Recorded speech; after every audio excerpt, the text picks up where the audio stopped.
Hey everybody, I'm going to try this one more time. This is the third take because the file gets too big.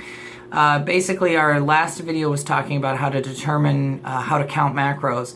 I showed you that on the sides of food packages and that kind of thing. The one thing that I really want to stress is, and this isn't necessarily totally important, a coach doesn't necessarily need to do this, but it's a helpful tool, and that is determining your resting caloric rate for the day, your metabolic rate.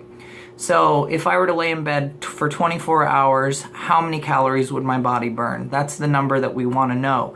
And you can find that out through three major ways. There's other ways, but the three major that are easily accessible to anyone that lives in a metropolitan area are called the hydrostatic dunk tank or hydrostatic testing, the DEXA, that's D-E-X-A, and then a BOD pod. A DEXA is kind of like a body scan, an MRI, where it kind of just scans you and determines what your body fat is and your lean body mass and those kinds of things. And it does spit out the number, your metabolic resting rate, which is important to know. The BOD pod is like a cryo-sleeping pod you see in space-age movies where a person sits in it with a little window, and it measures your weight, everything about you. It applies pressure to your body, and then determines all of the numbers as well, body fat and etc. The other one, my favorite, is the hydrostatic dunk tank, where you exhale underwater, and the scale that's underwater, either suspended by chains or an actual pad on the bottom of the tank, will weigh you what you weigh in water, which will give a lean body mass. It will give your body fat percentage, and it will also give you your resting metabolic rate. Once you find out what your resting metabolic rate is, you can really fine-tune easier how to lose weight or how to gain weight, depending on what you want to do. Let's just say that I'm 235 pounds and I want to lose some weight. So I'm about 30 to 40 pounds overweight, and I need to get down to 200, 290, 295, somewhere right, or 190, 195. Basically, I like to start off at protein and then work through fat and then work through carb. Each category, protein, fats, and carbs, has their own caloric rate per gram. For protein, it's 4. For fat, it's 9. And for carbs, it's 4. So we're going to start off with the rule of thumb with protein because that's the easiest one. It doesn't really move too much depending on what your weight is. As you lose weight, you might, or gain weight, you might want to adjust. But the rule of thumb is 1 to 1. Basically what that is for every 1 pound you are, you get 1 gram of protein. So if I'm 235 pounds, that means I'm eating 235 grams of protein. Okay, so P, F, and C, that's 235. Now remember, there's 4 calories per gram, so that comes out to 940 calories.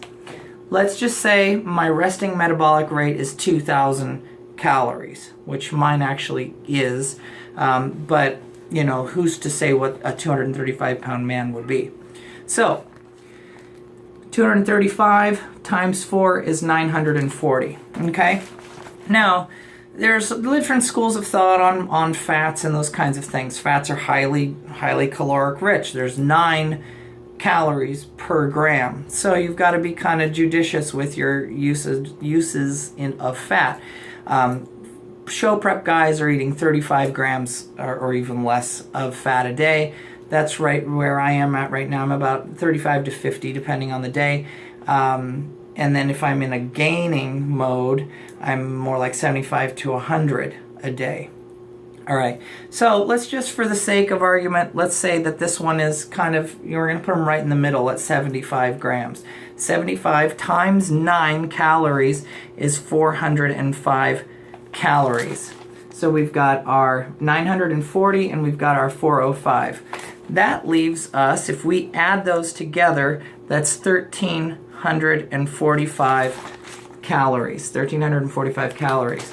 Now, let's take our resting metabolic rate, which is 2,000, and let's subtract the 1,345 calories, and what we get left is a surplus, or what we need to make up, of 655 calories left. So that's our resting minus these two numbers added together, which is 1345, and you get 655. Okay?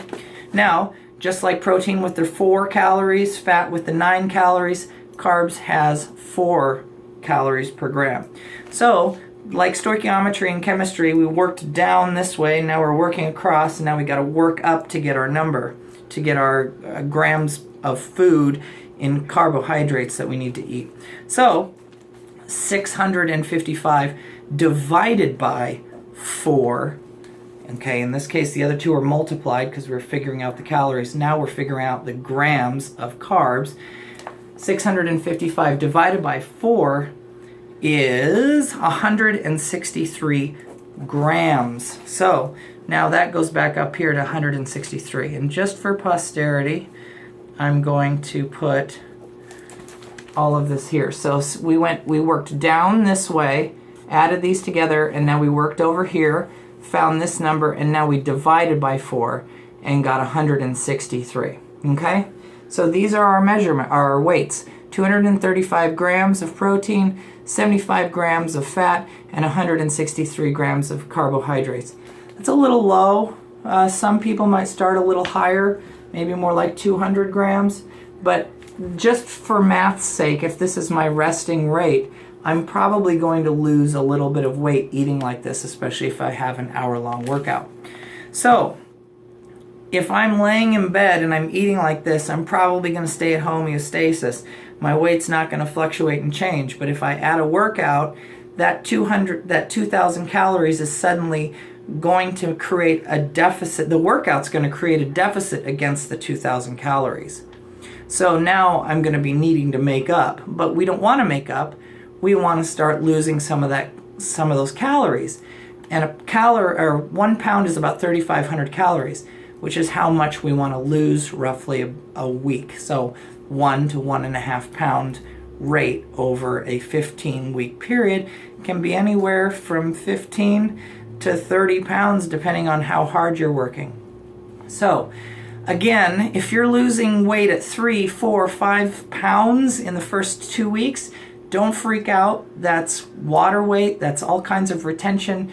I would just watch things. If you start to lose weight too fast, even in week 4 and 5, you might want to bump it up and add a few more carbs. And I'm not saying go crazy. I'm saying add 25, add 50 a day, that kind of thing. I try to make this quick because we're at 8 minutes right now. So hopefully this made a lot of sense. Again, this person has a caloric burn of 2,000 at resting, so that we add a workout, we know that he is going to lose weight at 1 to 1.5 pounds a week. So again, if you're running these numbers, let me know. I can help you out. Until then, thanks. Bye.